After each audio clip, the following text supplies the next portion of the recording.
राधे राधे दोस्तों। आज हम फिर से हाजिर हैं आप सभी के लिए एक और नया वीडियो लेकर। आज का हमारा विषय है गाय माता पूजनीय होने पर भी कचरा क्यों खाती है, क्या है इसके पीछे का कारण। यह सब जानकर आप भी हैरान रह जाएंगे कि माता पार्वती ने गाय को श्राप क्यों दिया। आइए जानते हैं हमारी इस वीडियो के द्वारा। भारत में गाय को माता का स्थान प्राप्त है।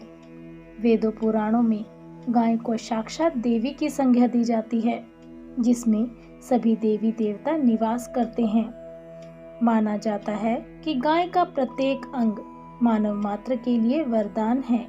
गाय के गोबर, मूत्र और दूध को औषधि के समान प्रयोग में लाया जाता है।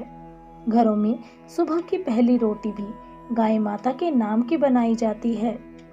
सुख और दुख से जुड़े कोई भी धार्मिक कार्य हो, गौ माता के लिए निकाले गए ग्रास के बिना पूर्ण नहीं माने जाते। इसके बावजूद परम पूज्य गौ माता के झुंड कचरे के ढेर से पेट भरते दिखाई देते हैं। इसे देखकर मन में बहुत से प्रश्न उठते हैं कि आखिरकार आज के समय में गौ माता की ऐसी दुर्गति क्यों है। इसका उत्तर मां पार्वती के श्राप से जुड़ा है।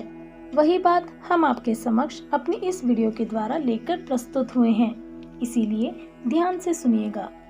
एक बार भगवान शिव और माता पार्वती समुद्र के किनारे विहार के लिए गए। उसी बीच भगवान शिव को माता पार्वती के साथ ठिठोली करने की सूझी। उन्होंने कहा, देवी, मुझे अभी इसी समय किसी जरूरी कार्य के लिए जाना पड़ेगा। मैं कार्य पूर्ण कर शीघ्र आपके पास आता हूँ। आप यहीं मेरी प्रतीक्षा कीजिएगा। सच तो यह था कि शिव भोलेनाथ माता पार्वती को परेशान करना चाहते थे। तब माता पार्वती समुद्र तट पर अकेली बैठी भोलेनाथ की प्रतीक्षा करने लगी। इसी तरह बैठे बैठे पूरा दिन निकल गया। भगवान शिव नहीं आए। उस दिन तीज की तिथि थी। जब रात तक शिव शंभु नहीं आए तो माता पार्वती ने समुद्र तट पर ही रेत के शिवलिंग का निर्माण किया और आसपास जो भी पूजन सामग्री थी उसी से तीज तिथि की पूजा आरंभ कर दी। रात भर निर्जल निराहार रहकर शिव की उपासना की। शिव जी सूक्ष्म शरीर में वहां पर उपस्थित थे और सभी गतिविधियों को देख रहे थे। सुबह होने पर माता पार्वती ने रेत के शिवलिंग और पूजन सामग्री को समुद्र में विसर्जित कर दिया।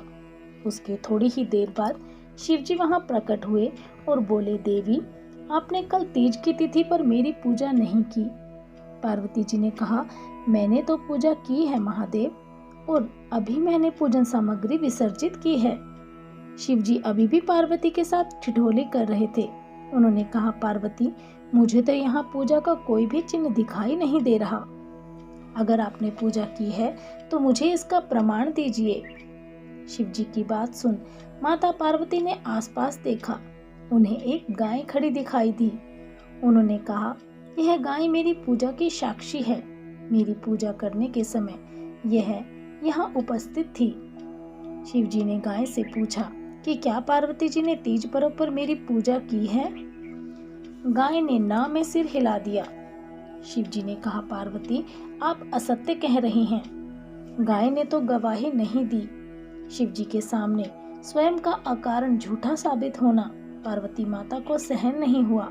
उन्होंने उसी वक्त गाय को श्राप दिया कि तू भले ही दिव्य जन्मा है, जगत कल्याण के लिए प्रकट हुई है, इसीलिए जनहित के लिए तेरे गुण यथावत रहेंगे, किंतु जिस मुंह से तूने झूठी गवाही दी है उसे दंड भुगतना पड़ेगा। झूठ बोलने के कारण अब झूठन ही तेरा आहार होगा। इस तरह झूठ बोलने से गौ माता क्रोध की भागी बनी, इसीलिए आज तक गौ माता अच्छा भोजन मिलने के बाद भी झूठन ही खाती है। तो दोस्तों, यदि आपको इस बात की जानकारी नहीं थी तो इस रहस्य को आप और लोगों तक भी शेयर करें और सबको बताएं कि गौ माता झूठन क्यों खा रही है, सड़ा गला क्यों खा रही है। तो दोस्तों, यदि आपको हमारी यह वीडियो पसंद आई हो तो हमें नीचे कमेंट बॉक्स में कमेंट कर जरूर बताइएगा। अगर आप हमारे चैनल पर नए हैं तो आप हमारे चैनल को सब्सक्राइब कर बेल आइकन जरूर दबाएं ताकि हमारी आने वाली सभी वीडियो की अपडेट आपको प्राप्त होती रहे। आप सभी का बहुत बहुत धन्यवाद।